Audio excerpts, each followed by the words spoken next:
Cleveland Guardians win again. Unfortunately, it's looking like so will the Twins. This tight central race is going to continue. We're going to get it into, is Cal Quantrill the pitcher of the month?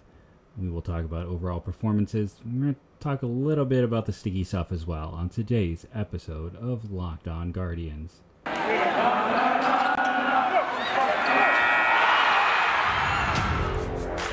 You are Locked On Guardians, your daily podcast on the Cleveland Guardians, part of the Locked On Podcast Network, your team every day.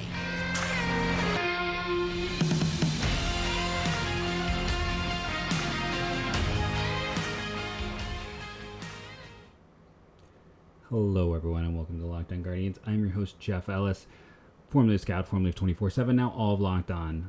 I also wrote at Indians Baseball Insider / Indians Prospect Insider back in the day. I want to thank you for making Locked On Guardians your first listen today and every day, wherever it is that you get podcasts. And I want to take a second and tell you that today's show is brought to you by Vroom. With Vroom, you can buy a car entirely online and have it delivered straight to you, so you never have to go to a dealership again. So next time you need to buy a car, just grab your phone, go to vroom.com, and check out thousands of great cars. Guardians win, right? That's the important thing right now, is the Cleveland Guardians win. Should Cal Quantrill be the pitcher of the month in August? At first I thought slam dunk case, but I hadn't realized that there were two kind of poor outings in there. The very first one against Arizona and then against Detroit. Not good teams. But you look against Houston, 6 innings, no earned runs. Then you have Toronto, a good team, 7 innings, no earned runs. San Diego, a good team, 7 innings, no earned runs. Baltimore, a good team, 6 innings, 1 earned run. Apparently he can only face good teams, which sets him up perfectly. Agree or disagree, he is our number 3 starter come postseason. I don't think you can disagree, but let me know. With his performance, I thought it would be such a slam dunk. But he does, in spite of those earned runs. He has a 2.139 ERA in this month. He gave up 9 runs in 38 innings, just the 1 home run, 8 walks, 27 strikeouts, a whip of .76. The whip isn't a great stat, we know that, but it just another solid performance. And what's interesting is he wasn't really even all that sharp in this one. I felt like he was struggling a little bit more. Command issues at points. He ended up walking 3, which, again, we talked about. He walked 8 players the entire month. He walked almost half of them in this game. The one hit came, I'd say in the second. I could be wrong there. But I mean, he kept them down. I mean, they had one hit the whole game. The one hit to Raymond Arias. I was thinking Luis Arias. I'm like, no, he's with the Brewers. To Ramon Arias. I think it'd probably be how it's properly pronounced. Not that I ever pronounce anything correct, right? But he was their one hit in this game. That's right, a one hitter for Cleveland. Bullpen doesn't get touched. Did they even walk someone? I'm sure they did, right? It wasn't just a perfect no. Trevor Stephan did have 1 walk. Perfect clean innings for 99 in Class A. Anyone else look at Spencer Watkins and I follow the game pretty in depthly. I'm not an Orioles fan. But I saw that and all I could think was Sammy Watkins. Maybe I'm just alone in that. But Watkins isn't exactly a big name. He has been a regular starter for Baltimore, so I probably should have been more familiar with Spencer Watkins. A former 30th round draft pick out of Western Oregon by the Detroit Tigers back in 2014. I love to see those guys who are 30th rounders make it. He started 10 games a year ago. He's had 18 starts this year. I guess I'm just not paying enough attention to the Baltimore Orioles. It's kind of crazy to think about this Orioles team, that they're still in playoff contention right now, even though John Means, their number 1 starter, is out with needing surgery. It's a fun young team. You look at the top of the lineup. Cedric Mullins, he's come back to earth from a year ago. Adley Rutschman, he started to sink back to earth himself. He's still quite good. Am I wrong in wanting Rutschman and Julio to be top 2 in Rookie of the Year? Because as a Guardians fan, if Stephen Kwan finishes 3rd, then we don't lose a year of team control. Does that make me a terrible human being? As a fan of Stephen Kwan, I should root for him to get to free agency quicker, to get to money quicker. But as a fan of the Cleveland Guardians, just knowing how things work, and they've browbeat me into fear of losing players, I hate the thought process of him losing a year of team control. Let me know how you feel. Remember to hit me up on my Twitter at JeffMLBDraft. Then after that, we mentioned Urias. Then you have, is that Kyle Stowers? Josh Stowers? No, it is Kyle Stowers. I get my Stowers confused, even though they're like not even related or even remotely look like each other. Austin Hayes is kind of surprising that he's lower in the lineup. Mountcastle, Odor, I kind of forgot. And Julio Mateo is kind of a perfect ninth hitter for them. In this game, should we get into the box scores of it all? Should we really dive in? Have I spent enough time on Quantrill in the bullpen? No, I have not. Let's take a tweet I saw today from Zach Meisel, because let's give credit where credit is due, and then 2, it was just a really, it had all the stats you want. It had all the information, and it really sums up how good this bullpen has been. And somehow it is not saved. That is disappointing. Give me 1 second while I pause the show. So here's that tweet with the great information from Zach Meisel. The Guardians bullpen is not allowed an earned run since August 15th. Since then, they've rattled off 30 1/3 consecutive scoreless innings with 42 strikeouts. That's otherworldly.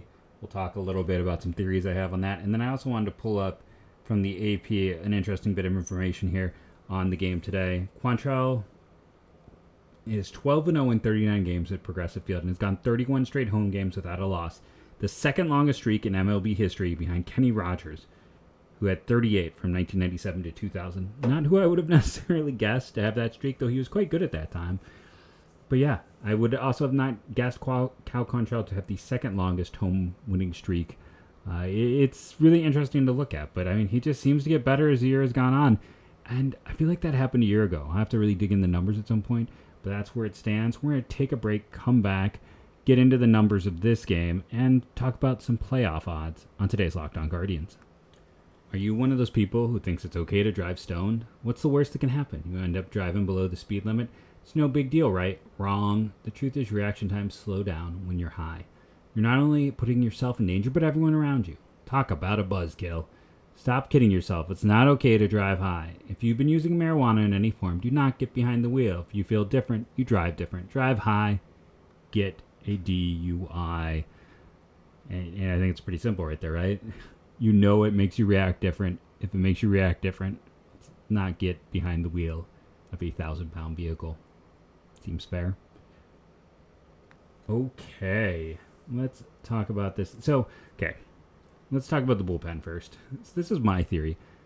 It is very clear Major League Baseball is not doing anything about the sticky stuff. And yes, go ahead and tell me sweat plus I'm going to say it wrong. Not Ryzen, I cannot say it today. The white bag. The Ryzen. Nope, not going to do it. Sorry, everyone. You can yell at yours. Sometimes I can't get the words out right. And other years saying that is every day you can't get the words out right. That is legal.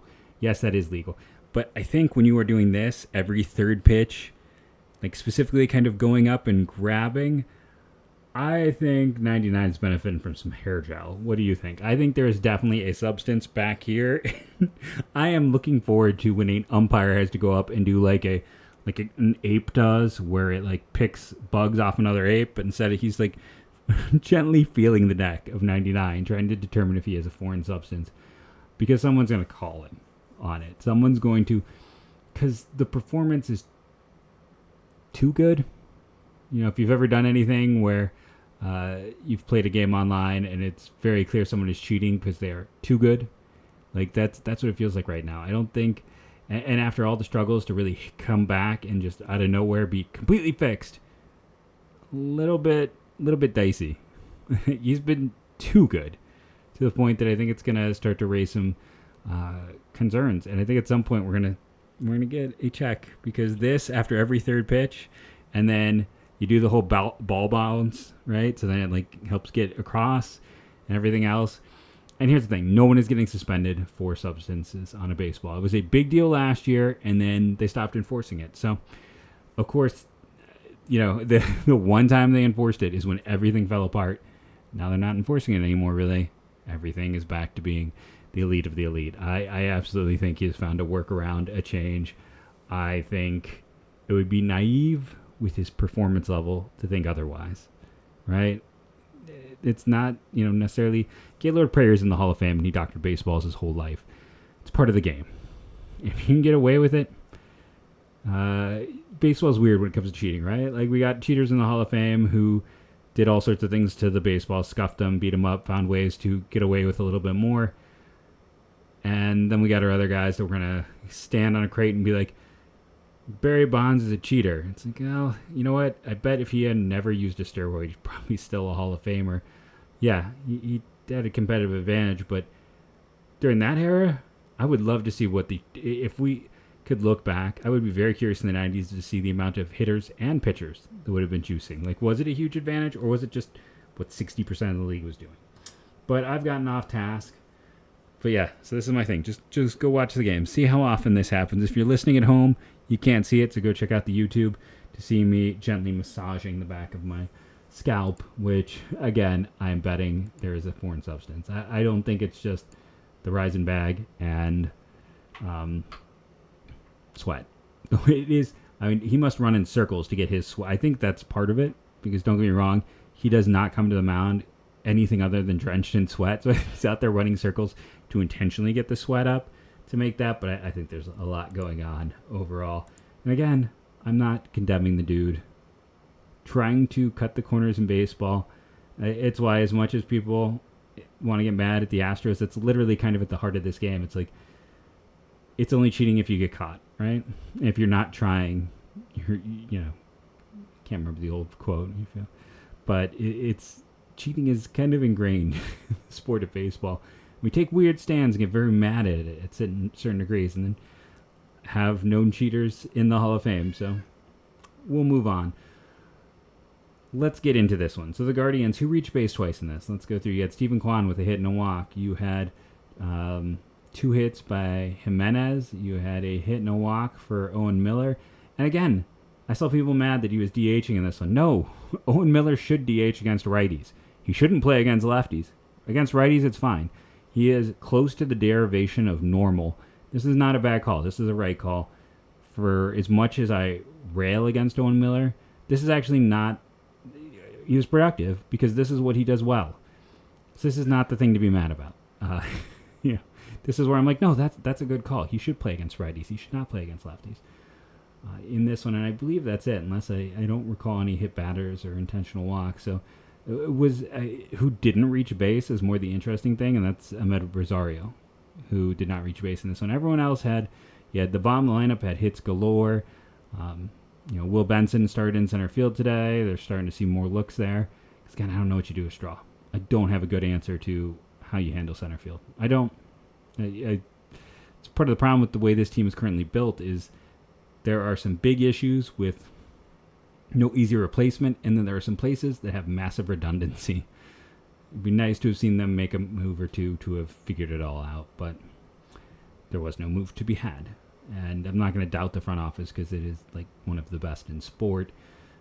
And I know I do doubt it from time to time. But box score bingo of it all: 9 hits, 2 walks. That is 11 opportunities. That should be good for about 3 to 4 runs. A 5 spot is quite good. The only a home run and a double. The home run is what essentially gives you that elevation there. But yeah, they're kind of in line, a little high. On the other side of things, Baltimore had 4 walks and a hit. That's 1 to 2 runs. Again, right in line. Who are your 3 stars in this game? Well, Quantrill. Pretty easy, right? Like, let's start there. After that, Josh Naylor for the home run. It was, an important big home run, a 2-run shot, I want to say. And then here's where I'm conflicted. Because if I'm going through, it's like reaching base twice in this one. You got Quan, who also had a double. Do I consider the hit and the double and the single more than the home run? Sometimes I could see that. Owen Miller reached base twice.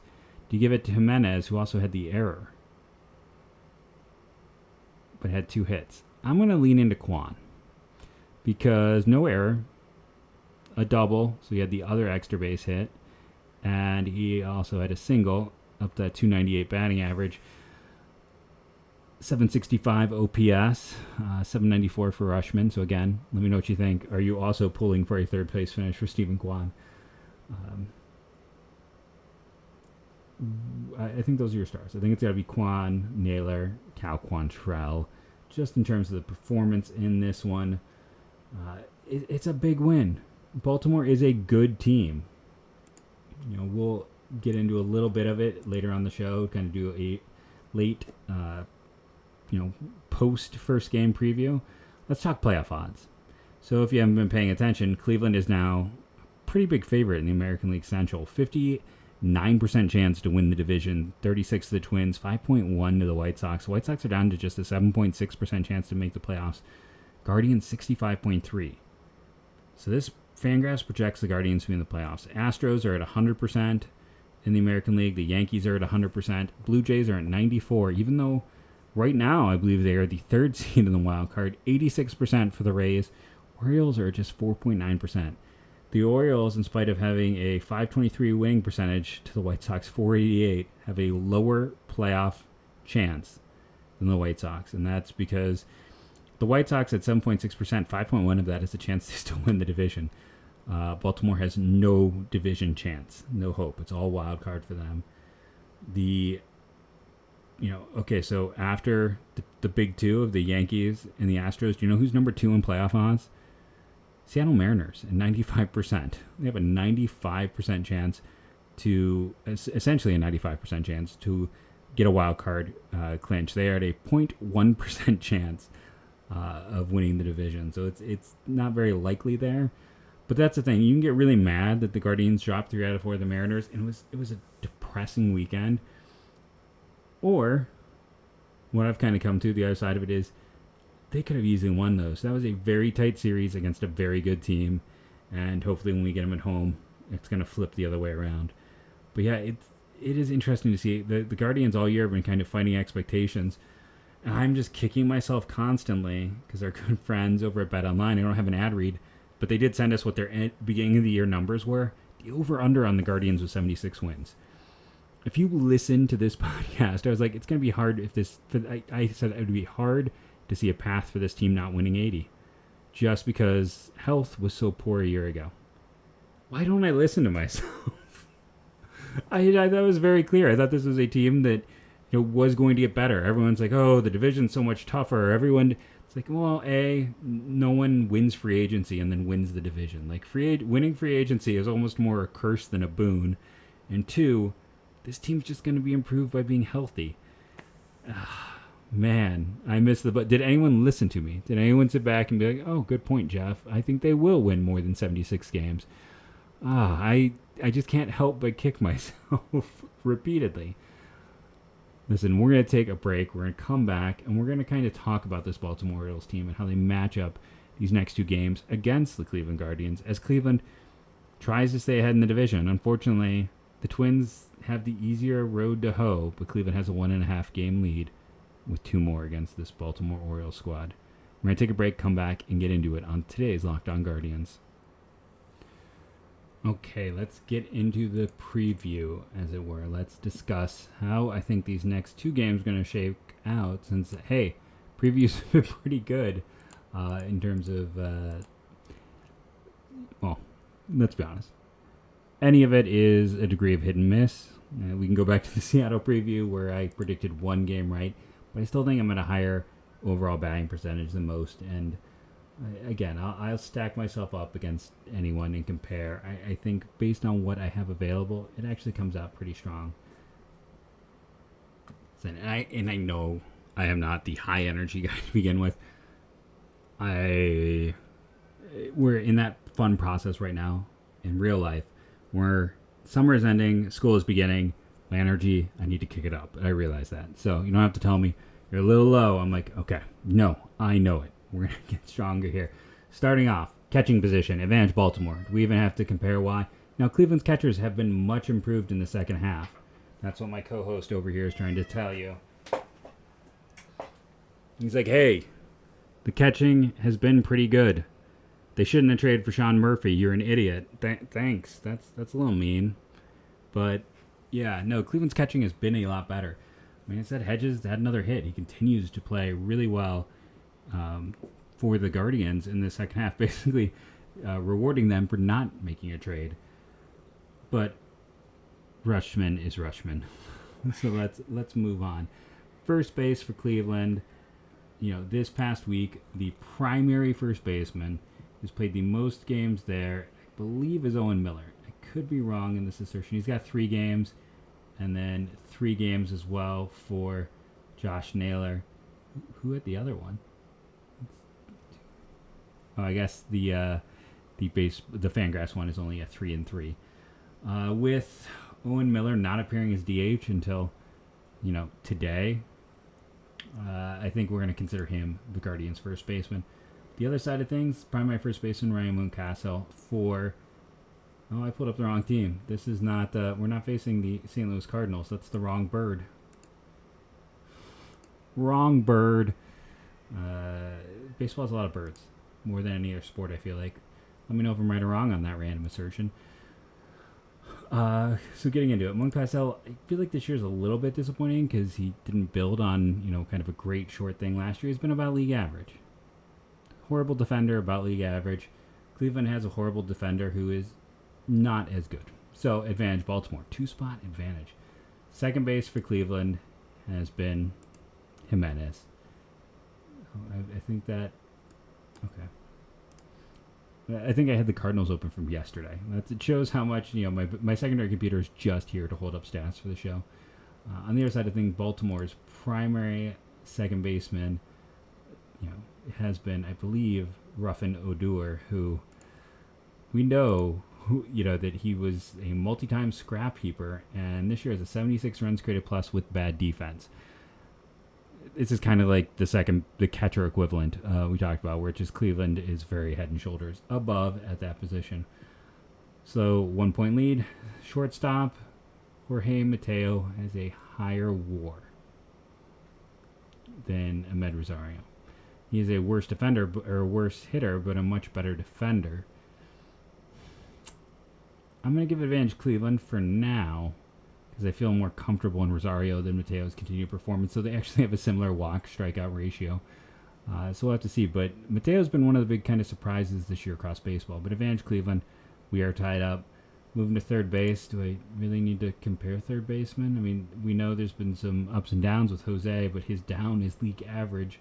Baltimore, Ramon Arias, who had the one hit tonight, has been their primary third baseman. He's got a 100 runs created plus. He's been worth almost 2 wins. That's a very positive development in terms of Baltimore. It's still a loss. Moving on, DH Josh Naylor, DH for Baltimore this year, at least of late, has primarily been Santander.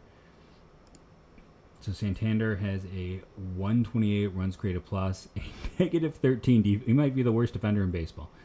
128 runs created plus. I'm kind of curious. I don't know exactly where Naylor is. This one might almost be a push, because there was a time where he was in the 120s. Now he's down to the 116s. We've seen kind of a peter of performance. So that is advantage Baltimore.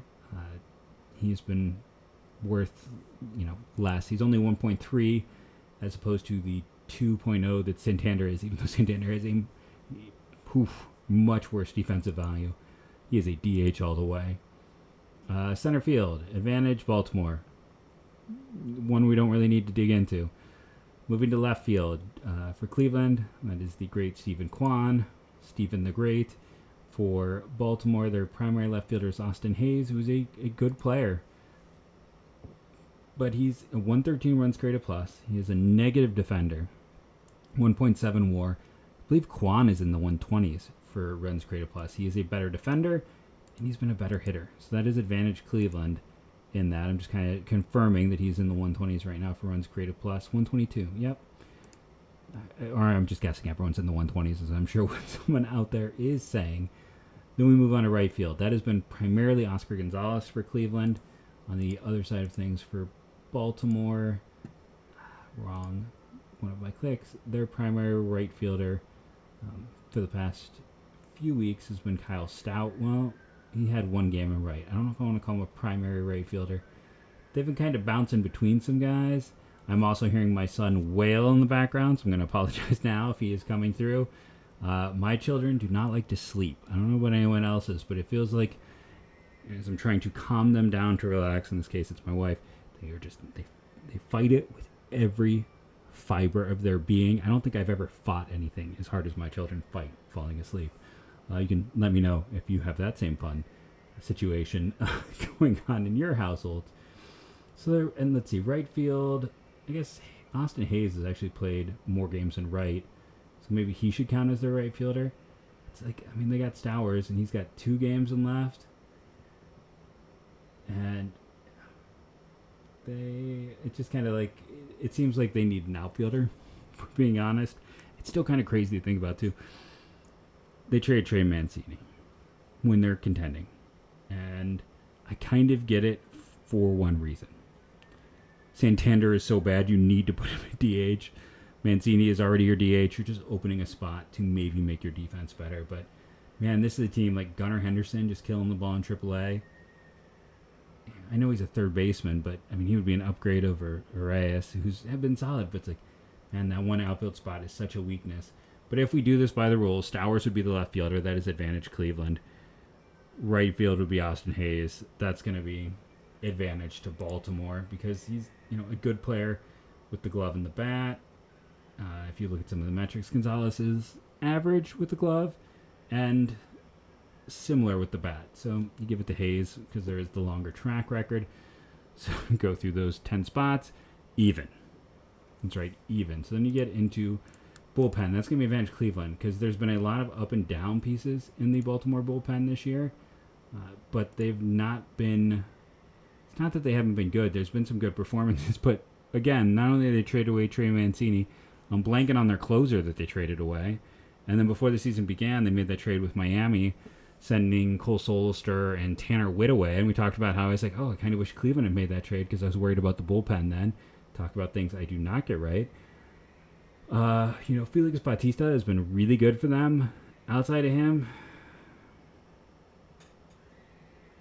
I don't see much of anything.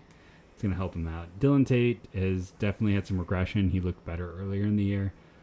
It's not a great bullpen, so that's a massive advantage for Cleveland. And then pitching staff, just one-to-one matchups. McKenzie versus Jordan Lyles, advantage Cleveland. Quantrill versus Watkins would have been advantage Cleveland.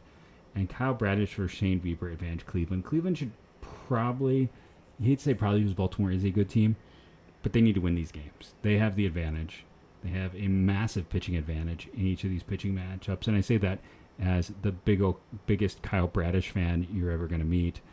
I've talked many times about how he was the sleeper of mine because everybody stinks when you're a pitcher in New Mexico for either New Mexico or University of New Mexico or New Mexico State. It is the best hitter's environment, the worst pitcher environment, and if you can be successful there, it's like New York, right? If you can make it there, you can make it anywhere. That's kind of my view on the state of New Mexico when it comes to pitching. Cleveland's got to take these. Seattle's on deck. That's going to be a hard series that we're getting to see some of their best pitching. With Cleveland's 3 best pitchers going in this Baltimore series, you need to take these games, especially when the Twins just are on a hot streak.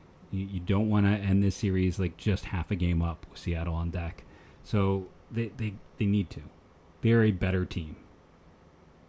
Lineups are close, but the pitching staff shut down the Orioles because they have the better pitching staff. Cleveland's relief core is significantly better, and the starting pitching favors them because, Baltimore's starting pitching this year, if I just go to my stat page and pull it up, look at something like FIP. Oof. Means had a good one, but they got all of 8 innings out of him. And you go down, DJ Hall, their top prospect, they caught up at one point. Batista has been brilliant. Jorge Lopez, I believe that is who they traded away. That was their closer. Brilliant. Dylan Tate's been good. FIP-wise, a little over 3. Borderline brilliant. Sayano Perez, also good. Dean Kramer, Austin Voth. We haven't talked about pitching. Spencer Watkins by FIP at 4.26 is their best starter. That's a serious issue. And again, they're a team with Grayson Rodriguez just sitting down there in AAA. I don't know if he's on their 40-man or not. DJ Hall got 1 appearance, the former first-round pick, the lefty. They need some of those guys to step up because, right now the rotation, Lyles, Bradish, Watkins, Austin Voth, and Dean Kramer is a massive weakness. Massive weakness to this team that is trying to make the postseason a year ahead of schedule. Does that sound like anyone we know?